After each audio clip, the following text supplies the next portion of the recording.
上士无争，下士好争。上德不德，下德直德。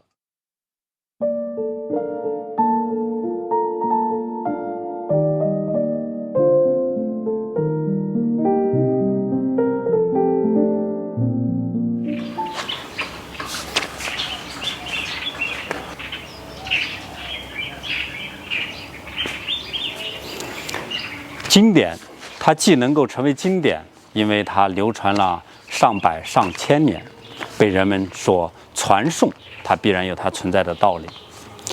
我们提起《清净经》的其中摘取那么一句两句话，我们看：上士无争，下士好争。上德不德，下德直德。其实我们讲的再通透不过的一些问题。上士，我们可以理解为这种有境界之人，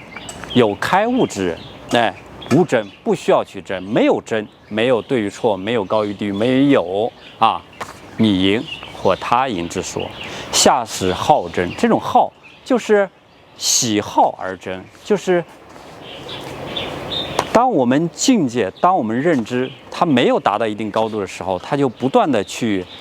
争论，或者是不断的去争个你高我下，你赢我输。这就是境界不同，你的认知不同，或者是你的修的德性高低所产生的念，产生的你的意识和行为习惯。上德不德，下德直德。同样的，当一个开悟之人，我们可以这么说，当一位有着很高德性之人，他怎么样？不得，没有再去刻意的去标榜，